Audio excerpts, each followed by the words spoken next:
यह स्टोरी जो है 2024 में यूपी बोर्ड के क्लास 10 के पेपर में आई है। ठीक है।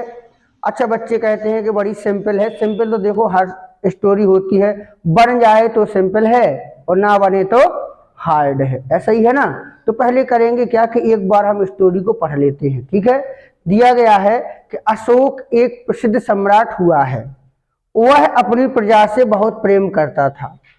कलिंग के युद्ध के बाद वह युद्ध से घृणा करने लगा।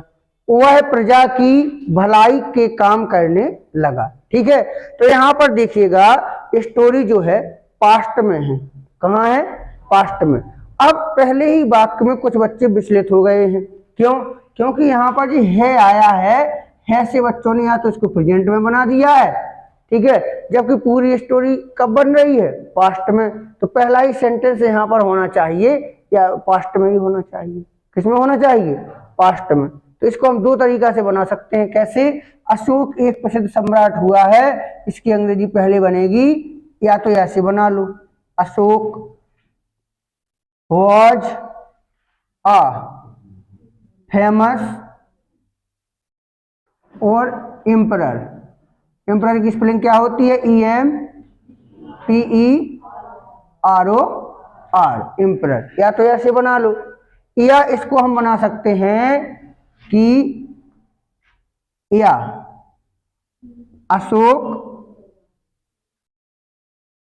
अशोक हैज बीन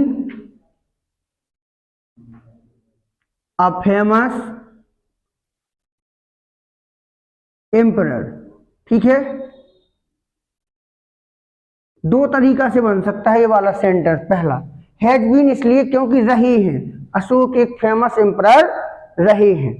तो रहे हैं नहीं रहे हैं, रहे हैं के लिए हम हैज बीन का यूज कर सकते हैं। हुए हैं या रहे हैं, अशोक एक फेमस एम्परर रहे हैं। या हम ऐसे भी बना सकते हैं कि Ashok was a famous emperor. लेकिन दोनों में पूछा जाए कि सबसे बेस्ट कौन सा है, तो यही है फिर। ठीक है, पहला सेंटेंस। दूसरा है वह अपनी प्रजा से बहुत प्रेम करता था। ये तो पास्ट में क्लियर है कि पास्ट इंडेफिनिट है। वह यानी कि ही, प्रेम पीछे पहुंचे, प्रेम करता था, लव्ड, ही लव्ड, वह प्रेम करता था अपनी प्रजा से। ही लव्ड हिज, और प्रजा क्या होता है? पीपल। और बहुत, very much.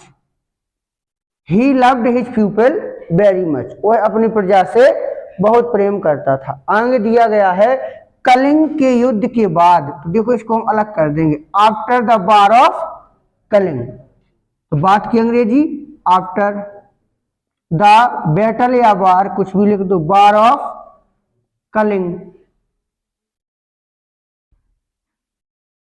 Coma, after the war of Kalinga, वह युद्ध से घृणा करने लगा। वह यानी कि ही, और बेगिन टू, लगा लगी आगे का प्रयोग है, begin to, he begin to hate